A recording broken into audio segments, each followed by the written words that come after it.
Y bueno, primero quisiera darles la bienvenida a todos de parte del Club de Matemáticas, la carrera de Matemáticas y el Colegio de Ciencias e Ingenierías a este coloquio. Estamos súper felices de que puedan asistir y esperamos que se puedan quedar durante toda la charla, porque va a ser súper interesante.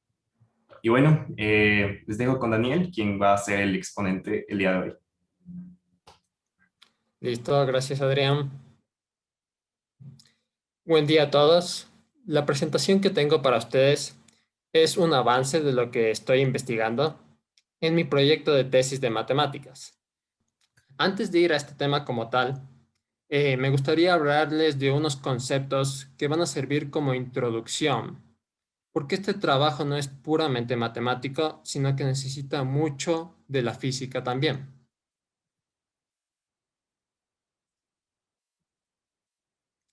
Para iniciar, la relatividad especial fue una teoría propuesta por Albert Einstein en 1905 para resolver la incompatibilidad que existía en ese entonces entre la mecánica clásica newtoniana, por un lado, y las ecuaciones del electromagnetismo de Maxwell, por otro lado, y experimentalmente para explicar también el resultado nulo del experimento de Michelson-Morley, que parecía indicar que el éter luminífero no existía.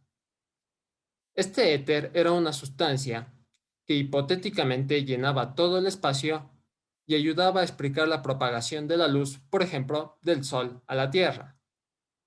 El sonido requiere un medio mecánico para propagarse. Por analogía, se creía que existía un éter que servía como medio de propagación de la radiación electromagnética. La relatividad especial declaró que la teoría de Maxwell era consistente, pero que la mecánica clásica debía ser corregida para explicar correctamente todos los movimientos, y especialmente aquellos a una velocidad cercana a la de la luz, conocidas como velocidades relativistas. Hoy en día se ha demostrado que la relatividad especial es el modelo de movimiento más preciso a cualquier velocidad. Por supuesto, en los casos donde los efectos gravitacionales y cuánticos son insignificantes. No utilizamos relatividad especial para explicar el movimiento de partículas alrededor del intenso campo gravitacional de un agujero negro. Tampoco la usamos en las escalas nanométricas, que son dejadas para la mecánica cuántica. En relatividad especial es omnipresente el concepto de sistema de referencia. Un sistema de referencia es una perspectiva de observación en el espacio y en el tiempo, desde la cual un observador puede usar un sistema local de coordenadas, generalmente coordenadas cartesianas, para medir longitudes y un reloj para medir intervalos de tiempo. Yo soy un sistema de referencia. Desde mi asiento puedo plantear un sistema de coordenadas desde el cual mido las posiciones de otros objetos relativas a mi persona. Y con un reloj determino intervalos de tiempo, como por ejemplo la duración de esta presentación. Los sistemas de referencia se dividen en dos grupos, inerciales y no inerciales. Inerciales son sistemas de referencia que no tienen aceleración. En un sistema de referencia inercial, un objeto físico experimenta una fuerza neta igual a cero y se mueve con velocidad constante o permanece en reposo. La superficie de la Tierra no es, rigurosamente hablando, un sistema de referencia inercial. Los objetos en reposo, en relación con la superficie de la Tierra, en realidad están sujetos a fuerzas, como el efecto Coriolis o fuerzas centrífugas, debido a la rotación, precesión y otros tipos de aceleración que tiene la Tierra. Sin embargo, al resolver problemas de física, solemos considerar que el sistema de la Tierra es inercial. Esto se debe a que los efectos inerciales son minúsculos en la mayoría de nuestros experimentos y experiencias cotidianas. En ese caso, nuevamente, cualquiera de nosotros, sentados en esta presentación, seríamos sistemas de referencia inerciales. También hay sistemas no inerciales. son sistemas de referencia que experimentan una aceleración con respecto a un sistema de referencia inercial. Por ejemplo, una persona en un ascensor experimenta una fuerza, está acelerando, y por ello es un sistema de referencia no inercial. La relatividad especial la hizo Einstein partiendo de dos grandes postulados: el principio de relatividad como tal y el principio de la velocidad invariable de la luz. El primer postulado de la relatividad especial es que las leyes de la física son las mismas en todos los sistemas de referencia inerciales. Este principio implica, por ejemplo, que si un físico deduce las ecuaciones de Maxwell en su sistema de referencia, entonces cualquier otro científico en cualquier otro sistema de referencia inercial debería deducir exactamente las mismas ecuaciones. Las ecuaciones deberían tener la misma forma, sin términos adicionales. Eso quiere decir.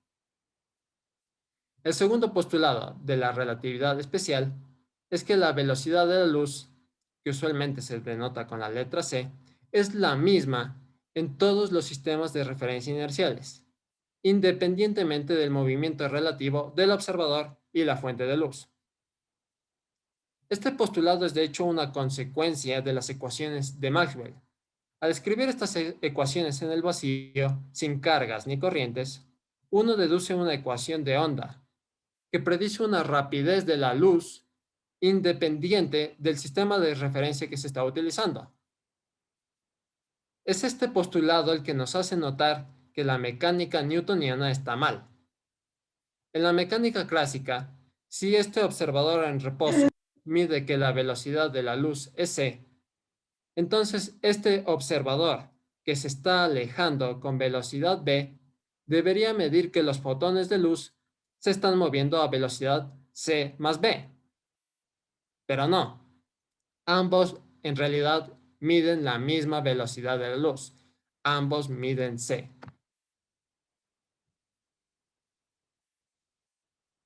Un evento en la teoría de la relatividad especial es algo que ocurre en un punto del espacio en un instante de tiempo, o más formalmente, en un punto del espacio-tiempo. Se necesitan 4 coordenadas entonces para definir un evento arbitrario: 3 coordenadas para la posición y una coordenada para el tiempo. Normalmente, al indicar las coordenadas, se multiplica el tiempo por la velocidad de la luz c, de manera que las 4 coordenadas del evento tienen dimensiones de longitud. Entonces, supongamos que tenemos un sistema de referencia inercial en el cual hay dos eventos, A y B. Del segundo postulado de la relatividad de Einstein, se tiene esta ecuación si los eventos A y B están conectados por señales luminosas. Por ejemplo, sea A el evento cuando yo enciendo un foco y sea B el evento cuando la luz de mi foco llega a la pared que tengo frente a mí. Entonces la distancia que recorre la luz tiene que ser igual a la distancia que hay entre mi posición y la pared. Eso nos dice esta ecuación. Esta cantidad a la izquierda se llama intervalo de espacio-tiempo entre los eventos A y B. Por el segundo postulado, esto es una cantidad invariante, es decir, será la misma para cualquier observador inercial. No solo yo habré medido que el intervalo de espacio-tiempo entre A y B es cero. Cualquier otro observador inercial habrá obtenido el mismo resultado. De hecho, el intervalo de espacio-tiempo entre dos eventos cualesquiera, no necesariamente separados por señales de luz, es invariante. Supongamos que en un sistema de referencia inercial S, los eventos A y B tienen estas coordenadas, y que tenemos otro sistema de referencia inercial S', donde esos mismos eventos A y B tienen estas otras coordenadas. Entonces, que el intervalo de espacio-tiempo sea invariante, quiere decir que esta cantidad medida en S será igual a la que se mide en S'. Entonces, en relatividad especial, la distancia, entre comillas, entre dos eventos se mide de esta forma, con un intervalo donde se combina tanto la parte espacial como la parte temporal. Esto ya es una diferencia sustancial con el espacio euclidiano, donde la distancia entre dos eventos tiene solamente esta parte de tipo espacial. En realidad, no es el espacio euclidiano el que se usa en relatividad especial. Se usa este espacio-tiempo de 4 dimensiones, el cual se denomina espacio de Minkowski. Como pueden notar, este intervalo no siempre será positivo. Cuando es positivo, los dos eventos están separados por más tiempo que espacio, y por tanto se dice que están separados de forma temporal. Dados dos eventos que están separados de forma temporal, es posible encontrar un sistema de referencia en el que los dos eventos ocurren en el mismo lugar. Cuando el intervalo es negativo, los dos eventos están separados por más espacio que tiempo, y por tanto se dice que están separados de forma espacial. Dados dos eventos que están separados espacialmente, es posible encontrar un sistema de referencia en el que los dos eventos suceden al mismo tiempo. Y como vimos antes, también el intervalo puede ser cero. En ese caso, los dos eventos están conectados por señales luminosas. Esta ecuación de forma diferencial a este intervalo se llama la métrica de Minkowski y es como se caracteriza al espacio-tiempo que estamos estudiando ahora mismo.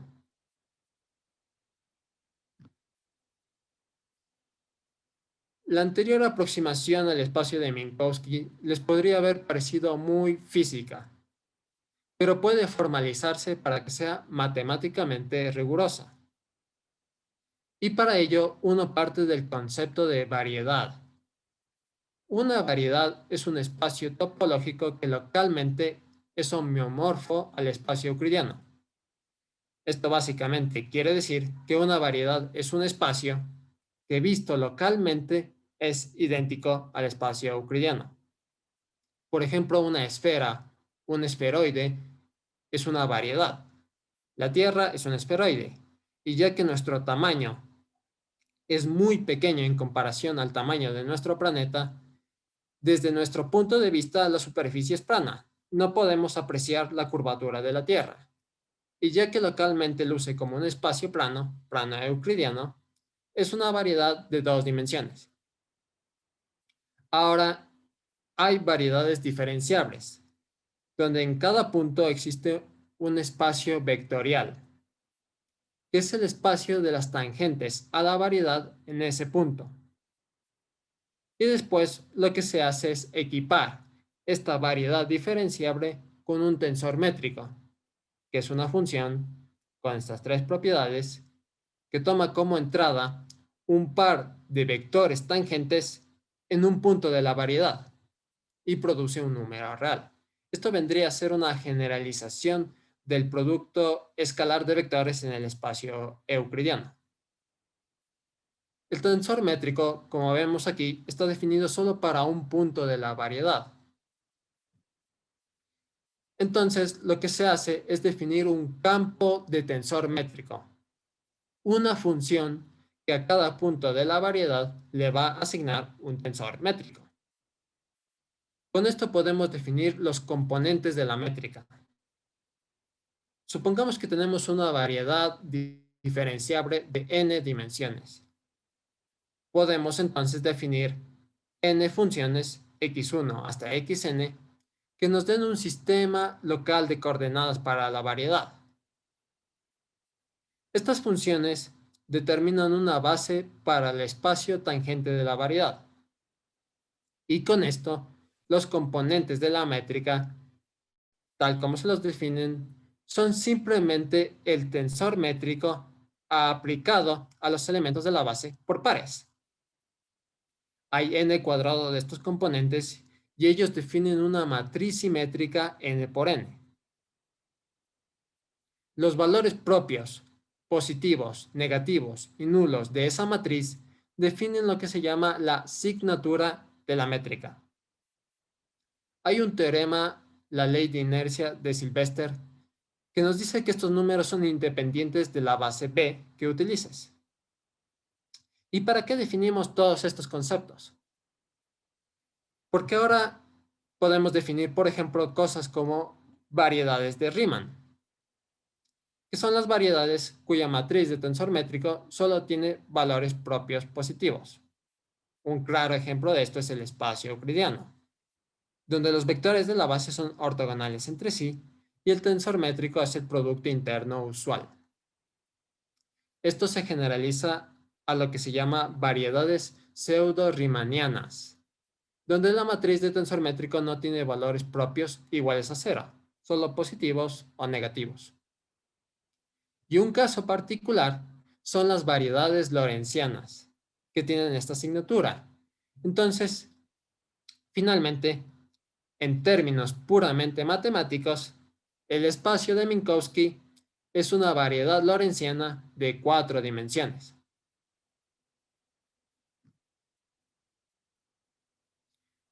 Retomando donde estábamos, ya sabemos que el intervalo de espacio-tiempo es invariante. Pero lo que queremos saber ahora es cómo estas coordenadas del sistema inercial S' están relacionadas a las coordenadas del sistema S. ¿Cómo podemos encontrar unas a partir de las otras? Aquí utilizamos el hecho de que este intervalo de espacio-tiempo es también a traslaciones y rotaciones ordinarias. Si rotamos nuestro sistema de referencia o aplicamos una traslación, el intervalo espacio-temporal no cambiará, de manera similar a lo que pasa con la distancia euclidiana. Debido a eso, podemos suponer, sin pérdida de generalidad, que los sistemas S y S' están alineados de tal manera que sus ejes de coordenadas se encuentran alineados en t igual a t' igual a 0. Que los ejes X y X' están alineados permanentemente y que el sistema S' tiene velocidad constante v a lo largo del eje X positivo respecto al sistema S. Esta configuración de dos sistemas de referencia inerciales se llama configuración estándar. Entonces, el problema se reduce a encontrar transformaciones entre las coordenadas que satisfagan esta ecuación. Queremos también que estas transformaciones sean lineales. Entonces, la última simplificación que hacemos al problema es esta.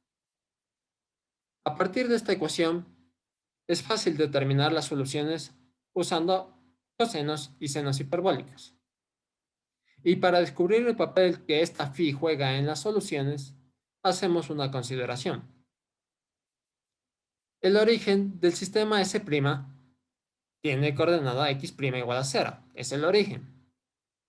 Y como ese punto se mueve con velocidad v respecto al sistema S, tenemos que el origen de S' tiene coordenada igual a v por t en el sistema S. Y haciendo esa consideración podemos encontrar el valor de phi.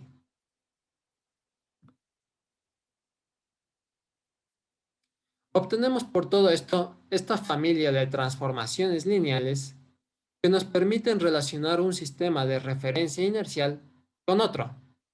Se llaman transformaciones de Lorentz y debemos recordar que se originan de la asunción de que la velocidad de la luz es la misma en ambos sistemas de referencia. Este factor gamma de las transformaciones de Lorentz aparece frecuentemente en relatividad especial y tiene su propio nombre, factor de Lorentz. El matemático Henri Poincaré proporcionó la justificación matemática para la teoría de la relatividad al demostrar que estas transformaciones de Lorentz son un subconjunto de un grupo de transformaciones de simetría más grande que se llama grupo de Poincaré. Básicamente, el grupo de Poincaré nos indica que dos sistemas de referencia están relacionados por traslaciones, rotaciones y estas transformaciones de Lorentz. En conjunto, estas transformaciones forman un grupo, el grupo de Poincaré.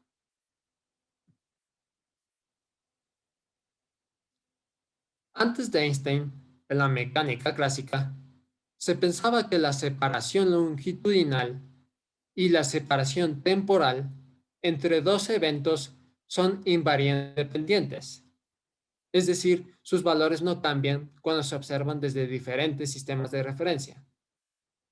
Si un observador mide una distancia de 5 metros o que dos eventos ocurrieron a un intervalo de 10 segundos, entonces cualquier otro observador inercial medirá la misma distancia y el mismo tiempo. Por eso se llaman invariantes en esta relatividad galileana. En la relatividad especial, sin embargo, estas cantidades independientemente no son invariantes. Lo que es invariante es este intervalo, como ya vimos. Y la invariancia surge como una propiedad de las transformaciones de la matemáticamente diríamos que las transformaciones de Lorentz son una isometría del espacio-tiempo. Una forma útil de visualizar los resultados de la relatividad especial es utilizando diagramas de espacio-tiempo o de Minkowski. Para dibujar un diagrama de espacio-tiempo, comenzamos por considerar dos sistemas de referencia inerciales, S y S', en configuración estándar. Se dibujan los ejes horizontal X y vertical CT de S. Y en este diagrama las líneas de cuadrícula están separadas por una unidad de distancia. Las líneas diagonales de 45 grados representan las trayectorias en el espacio-tiempo de dos fotones que pasan por el origen en el tiempo t igual a 0. La pendiente de estas líneas de universo es 1 porque los fotones avanzan una unidad en el espacio por cada unidad de tiempo. Y dos eventos A y B se han trazado en este gráfico para que podamos comparar sus coordenadas en los sistemas S y S'.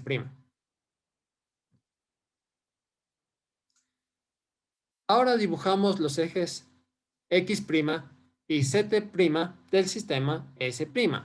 Y para saber cómo debemos dibujar estos ejes, solo debemos saber cómo se transforman estos vectores unitarios de S' cuando son vistos en el sistema de referencia S.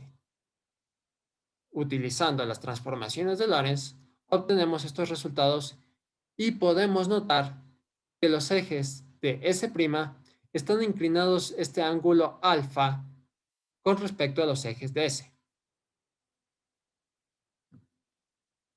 Así, obtenemos estos diagramas con los cuales es fácil comparar las coordenadas de un evento en ambos sistemas de referencia. Como sus ejes, las líneas de cuadrícula de S' lucen así, están inclinadas.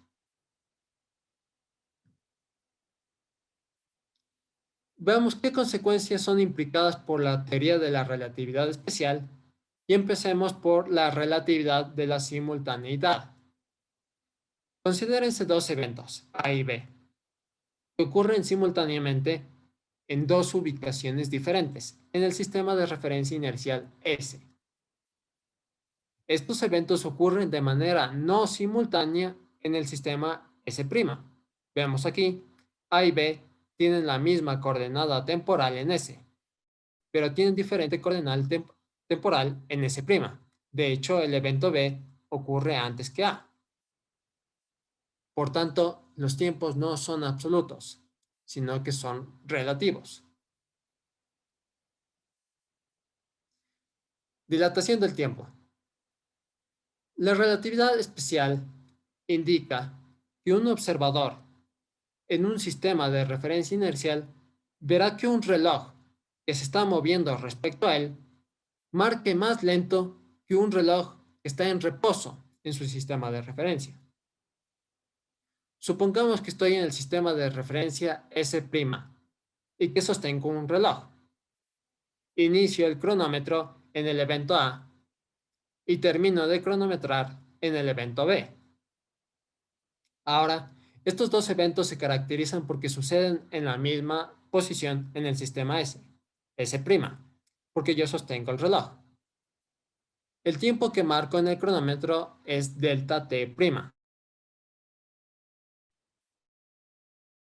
Estoy moviendo con mi reloj a velocidad constante v. Para S, los eventos A y B ocurren además en posiciones diferentes. Recordando la invariancia del intervalo espacio-temporal y la inclinación de los ejes que vimos en los diagramas de Minkowski, encontramos el intervalo de tiempo delta t tal como se lo mide en S, en relación con el que se obtuvo en S'. Como el factor de Lorentz es mayor a 1, esto significa que delta t es mayor que delta t'. Esto se llama dilatación del tiempo. El observador en S ve que mi reloj marca más lento que el suyo. La contracción de la longitud es el fenómeno por el que cuando se mide la longitud de un objeto en movimiento, parece que es más corta que su longitud propia, que es la longitud medida en el sistema de reposo del propio objeto. Tenemos una barra en el sistema de referencia S. La barra está en reposo en ese sistema. Entonces ese se llama el sistema de referencia propio de la barra. En ese se mide que la longitud de esta barra es delta x. ¿Cuál es la longitud que se mediría en S'? Nuevamente, aplicando la invariancia del intervalo espacio-temporal y la pendiente de los ejes, encontramos que en S', sistema para el cual la barra se está moviendo, la longitud de la barra es menor. Eso se llama contracción de la longitud.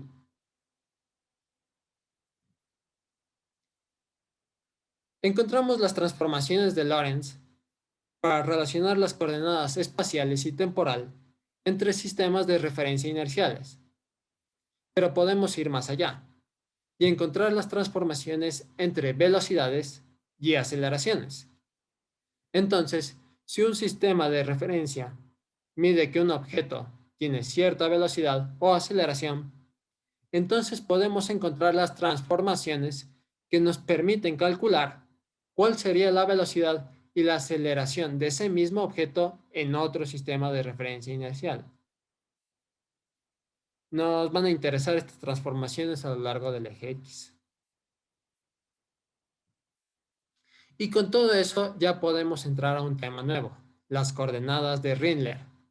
Para entender esto, debemos tener claro el concepto de sistema de referencia propio.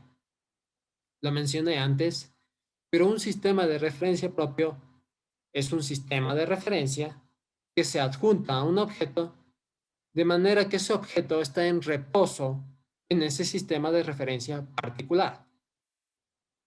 Por ejemplo, un ascensor en caída libre es un sistema de referencia propio para una persona en caída libre dentro del ascensor, mientras que la superficie de la Tierra no lo es. Entonces, los sistemas de referencia propios pueden ser inerciales o no inerciales. Y en el sistema de referencia propio, las coordenadas espaciales del objeto son constantes. Solamente va a variar el tiempo.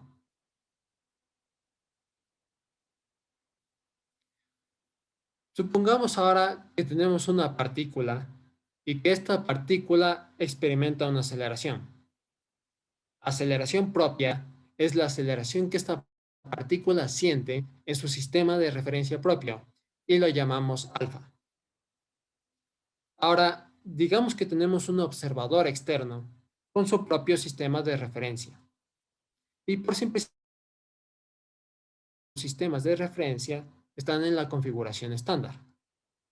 Entonces, para el observador, La partícula está experimentando una aceleración A que está relacionada a la aceleración propia alfa mediante una de las transformaciones de Lorentz de aceleración que vimos justo hace un momento, donde el observador inercial mide que la partícula tiene esta rapidez instantánea igual a u y aceleración igual a a. Vamos a denotar con mayúscula las coordenadas del observador inercial y con minúscula las coordenadas propias de la partícula.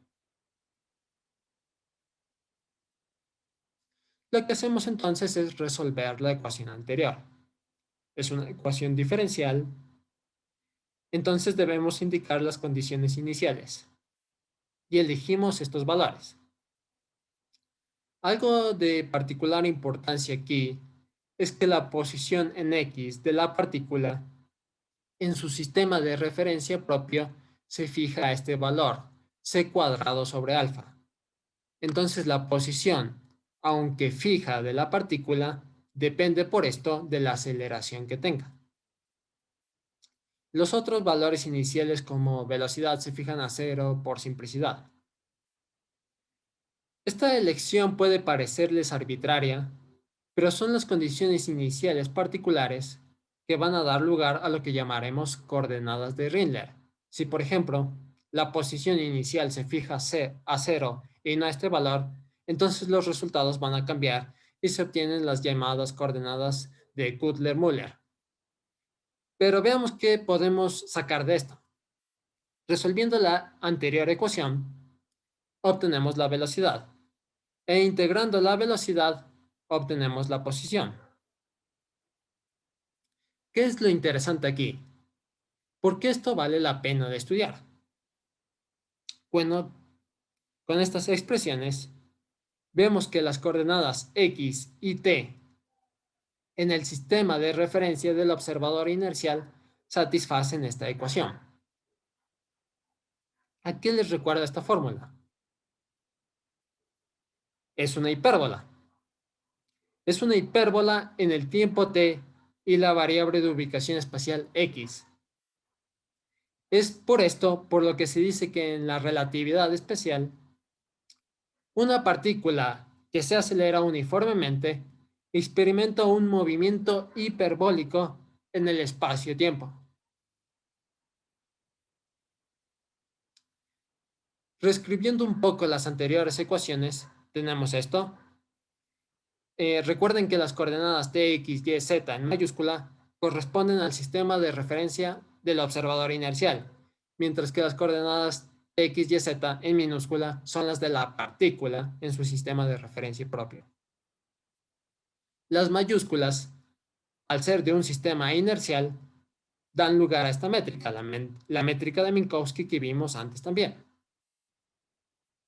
Por su parte, la métrica de Rindler, que la obtenemos al introducir estas expresiones en esta ecuación, asume esta forma. Analicemos qué hemos obtenido. Las transformaciones anteriores definen lo que se llama observador de Rindler como un observador que está en reposo en las coordenadas de Rindler. Es decir, que al igual que la partícula, mantiene constantes las coordenadas espaciales x, y, z y para él solo varía el tiempo. Las coordenadas del movimiento hiperbólico son válidas dentro de este cono, que a menudo se llama la cuña de Rindler. Cada una de las trayectorias en esta región del espacio-tiempo se caracteriza por un valor particular de aceleración. Recuerden que impusimos que el valor de x minúscula esté relacionado a la aceleración propia de esta manera. Entonces, para mantener una trayectoria hiperbólica en esta, el observador de Rindler debe acelerar con una aceleración propia constante, donde los observadores de Rindler más cercanos a x minúscula igual a 0 tienen una mayor aceleración propia, como podemos también ver de esta relación. Estas líneas que delimitan la cuña de Rindler se llaman en conjunto el horizonte de Rindler. Adicionalmente, todos los observadores están instantáneamente en reposo en el tiempo t igual a 0 en el sistema inercial. Y en ese momento, un observador de Rindler con aceleración propia alfa estará en la posición x igual a c cuadrado sobre alfa, que es entonces también la distancia constante del observador de Rindler al horizonte de Rindler. ¿Qué más?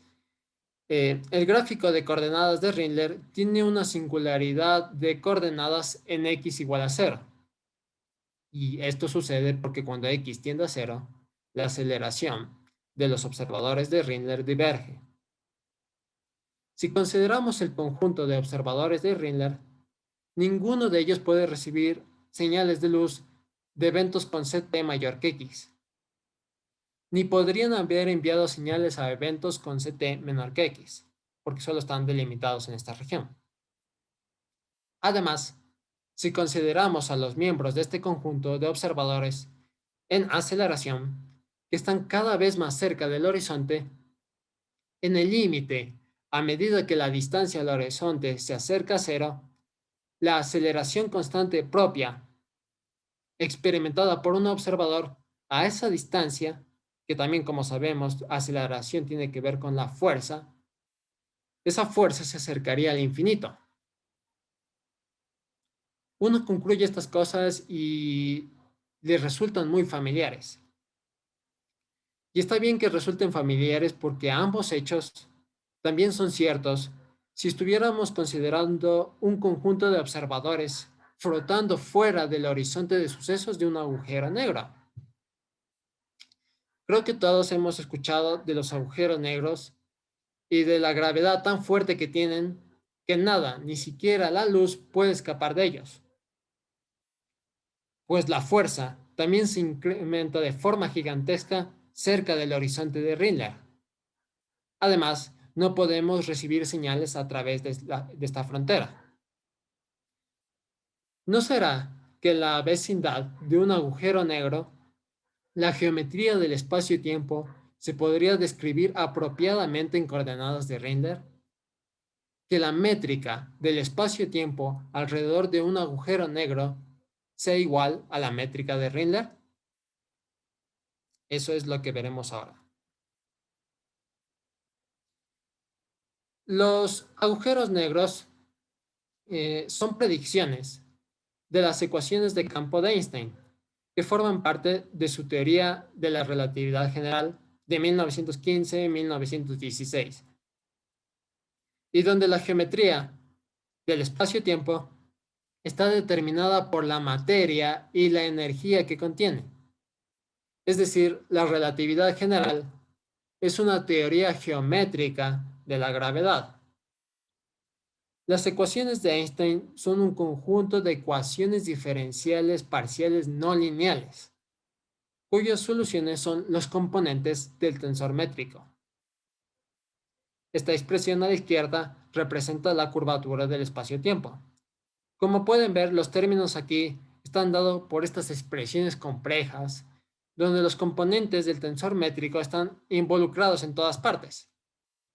Es decir, la expresión a la izquierda tiene que ver con la geometría del espacio-tiempo. Por su parte, la expresión a la derecha representa el contenido de materia y energía del espacio-tiempo. Cuando este t es cero, entonces las ecuaciones de campo de Einstein describen el espacio vacío. Hay este término añadido con este lambda que se llama la constante cosmológica y que se introduce para reflejar el hecho de que el universo se está expandiendo aceleradamente. Nosotros ya conocemos una solución a estas ecuaciones, la métrica de Minkowski. Si ignoramos este término con la constante cosmológica. De la métrica de Minkowski son estos, 1, menos 1, menos 1, menos 1 en la diagonal. Son componentes constantes. Entonces estas cantidades que se llaman símbolos de Christoffel y que tienen que ver con derivadas de los componentes son iguales a cero. Entonces esta otra cantidad que se llama el tensor de Ricci es igual a cero. Todo es igual a cero. El término de la derecha también es cero porque estamos en el espacio vacío. Entonces la métrica de Minkowski es la solución más simple a las ecuaciones de Einstein.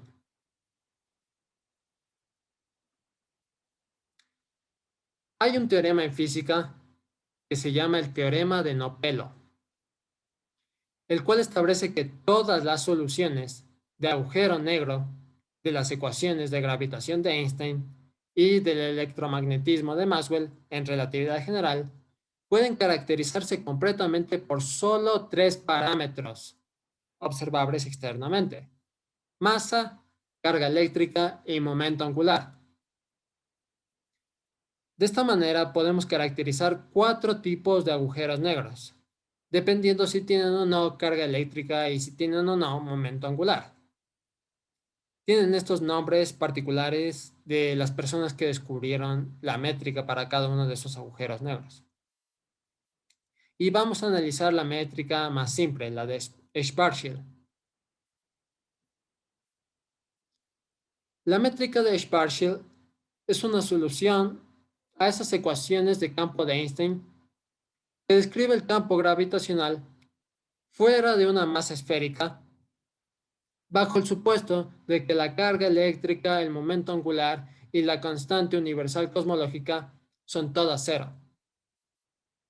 Esta solución es una aproximación útil para describir objetos astronómicos que giran lentamente, como muchas estrellas y planetas, incluidos la Tierra y nuestro Sol. La solución de Schwarzschild lleva el nombre de Carl Schwarzschild, quien encontró esta solución exacta en 1915 y la publicó en enero de 1916, poco más de un mes después de la publicación de la teoría de la relatividad general de Einstein. Fue la primera solución exacta de las ecuaciones de campo de Einstein, aparte de la solución trivial del espacio plano, al espacio y tiempo de Minkowski. Schwarzschild murió poco después de la publicación de su artículo, como resultado de una enfermedad que desarrolló mientras servía en el ejército alemán durante la Primera Guerra Mundial. La superficie R igual a R sub S, este R sub S que se llama el radio de Schwarzschild, demarca lo que se llama el horizonte de sucesos del agujero negro. Representa el punto más allá del cual la luz ya no puede escapar del campo gravitacional. Cualquier objeto físico cuyo radio sea menor o igual que el radio de Schwarzschild ha sufrido un colapso gravitacional y se ha convertido en un agujero negro. Esta métrica tiene dos singularidades. La singularidad en R igual a R sub S divide las coordenadas de Schwarzschild en dos regiones desconectadas. La solución exterior con R mayor a R sub S es la que está relacionada con los campos gravitacionales de estrellas y planetas. La solución interior, que contiene la singularidad en R igual a 0, está completamente separada de la región exterior por esta singularidad en R igual a R sub S. Por tanto, las coordenadas de Schwarzschild no proporcionan una conexión física entre las dos regiones, que pueden verse como soluciones separadas. Sin embargo, esta singularidad en R igual a R sub S es una ilusión. Es un ejemplo de lo que se llama singularidad de coordenadas. Como su nombre lo indica, la singularidad surge de una mala elección de coordenadas o de malas condiciones sobre las coordenadas. Cuando se cambia a un sistema de referencia diferente, como estas las conocidas coordenadas de Eddington-Finkelstein, la métrica se vuelve regular en R igual a R sub S. Con estas coordenadas se elimina esa singularidad que tenía la métrica de Schwarzschild en R igual a R sub S. Sin embargo, el caso R igual a 0 es diferente. Si se pide que la solución sea válida para todo R, se encuentra una singularidad física verdadera o singularidad gravitacional, en el origen.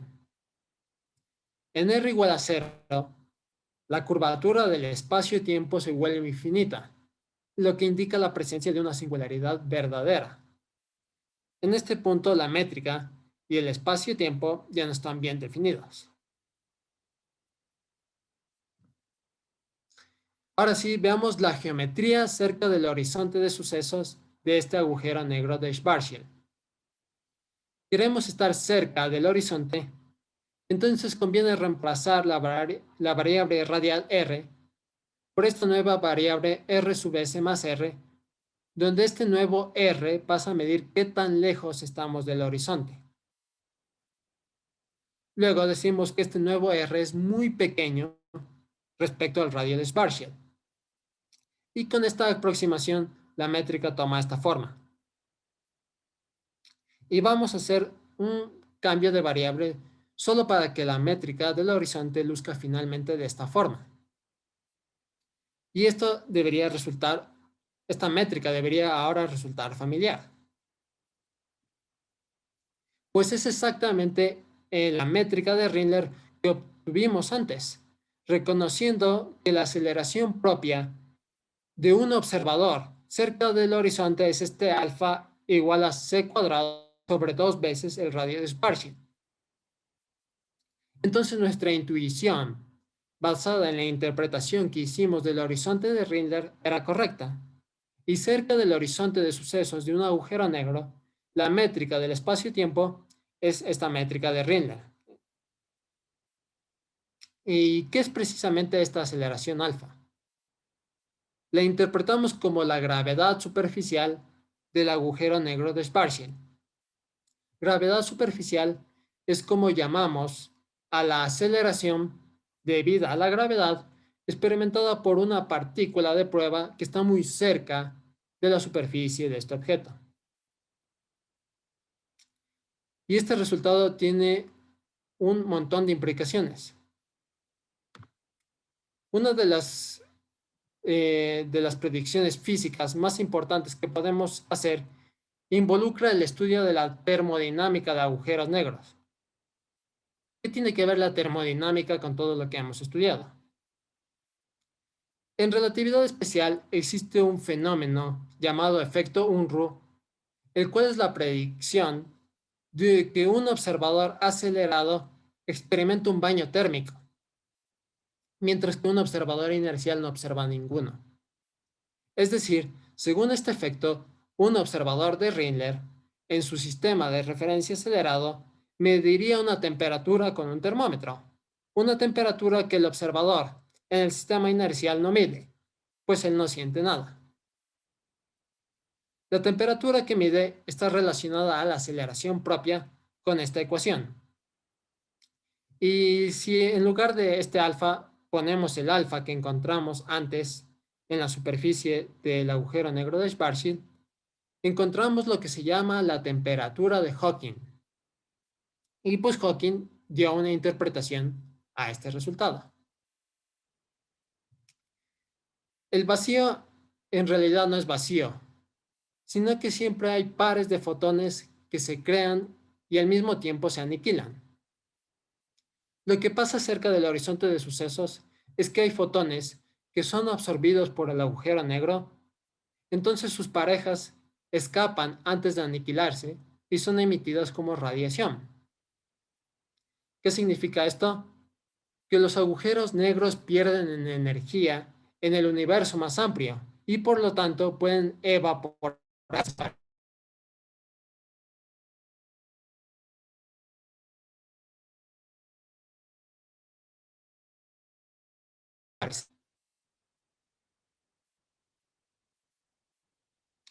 Y podemos hacer otros cálculos interesantes como determinar la entropía de los agujeros negros, la relación de la entropía con el área superficial. Podemos deducir esta famosa ecuación de Bekenstein-Hawking, que tiene un montón de consecuencias en la teoría de la información. Además, podemos calcular la capacidad calorífica de los agujeros negros. Y tiene este sentido porque mientras el agujero negro pierde masa, aumenta su temperatura. Calculamos también la tasa a la que pierden masa y el tiempo de vida que tienen antes de evaporarse completamente. Si uno pone valores para calcular la temperatura de Hawking de un agujero negro, resulta que es una temperatura pequeñísima. La temperatura que tienen es menor a la temperatura del fondo de microondas del espacio, que es de aproximadamente 2.7 Kelvin. Entonces, estos agujeros negros no empezarán a evaporarse hasta que el espacio se haya expandido y enfriado más. Pero esos son detalles más físicas que matemáticos. Creo que lo que hemos hablado es suficiente para este día. Todavía tenemos los otros agujeros negros para analizar, pero eso lo dejaré para mi defensa de tesis al final del semestre. Pues revisamos un poco de relatividad especial, utilizamos las transformaciones de Lorentz para estudiar las coordenadas de Rindler y vimos cómo estas coordenadas están relacionadas con la geometría del espacio-tiempo cerca del horizonte de sucesos de un agujero negro. Finalmente, vimos las implicaciones físicas que tienen estos resultados, especialmente para la termodinámica de los agujeros negros, y que pueden ser deducidas fácilmente ayudándonos de la relatividad especial y los observadores de Rindler. Y esto es lo que quería compartir para ustedes. Gracias por escuchar. Muchas gracias, súper interesante la presentación. Si alguien tiene preguntas o quiere hacer algún comentario, puede prender su micrófono. Buenos días, ya que no habla nadie, voy a tomar la palabra. Bueno, perdón por la introducción que he hecho hoy a clase, sí, creo que se ha oído, lo siento. Y perdóname, Daniel, por interrumpirte. Y felicitaciones, qué linda presentación. Gracias. Serio, de verdad, qué chévere, qué bonita. Pues Adrián, esto solo es la primera mitad del trabajo de Daniel, entonces si al final del semestre quieren conocer la otra mitad, que son precisamente los límites en la frontera de los demás agujeros negros, porque el de Schwarzschild es el más simple. Entonces, si es que le quieres invitar a que dé una Pues claro que segunda, sí. ajá, ahí para mayo, por ahí, si hay espacio todavía, bueno, yo feliz de la vida de escucharla también. Y chicos, pregunten, o sea, si es que han estado ahí atentos, claro, pues si no han estado atentos, entonces ¿qué van a preguntar? Pero si es que han estado atentos, aprovechen ahora para preguntarle a Daniel, porque él es físico y matemático y les puede responder dudas de ambas partes. Yo creo que es algo bastante básico lo que quiero preguntar, pero aún así no puedo quedarme con la duda. ¿El grupo de transformaciones de Lorentz es un grupo con respecto a la composición o se define algún tipo de operación diferente? Justamente eso, con respecto a la composición. Entonces puedes aplicar una transformación de Lorentz y luego aplicas otra, y es justamente lo que dices tú por composición. Es un grupo formado bajo composición. Exactamente. Yo tengo una pregunta más para que me hagas una aclaración, a ver si entendí bien. Entonces, mientras el universo se sigue expandiendo y enfriando, más y más agujeros negros comenzarán a evaporarse. Así es. Entonces la temperatura que medimos ahora del espacio es de alrededor de 2.7 Kelvin. Esta temperatura es de lo que se llama fondo de microondas. Es lo que nos dejó el Big Bang y es una energía que impregna todo el espacio. Y está a esa temperatura. Entonces la temperatura de Hawking que tienen los agujeros negros es mucho menor a esa. Y entonces tenemos que esperar más tiempo que el universo se expanda más, que estos 2.7 Kelvin bajen para que el agujero entonces empiece a transmitir su energía al espacio. Y es ahí cuando van a empezar a evaporarse. Yo una pregunta, pero no es mucho de la charla, sino más bien, eh, ¿qué le recomendarías, o sea, a alguien que solo está en física, que medio estudie por su cuenta, o tal vez en materias de mate, así como para entender así ya full bien esto? Bueno, para empezar a entender esto, uno necesita como entender bien qué es la relatividad especial.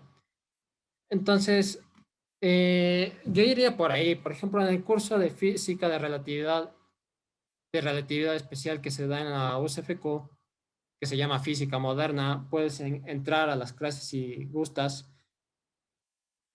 Ahí yo te recomendaría el libro que que usen ahí, o si no, entrar a las clases y poder escuchar.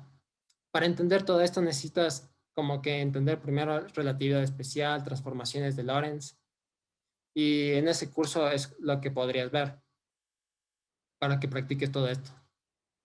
De dónde sale, las matemáticas.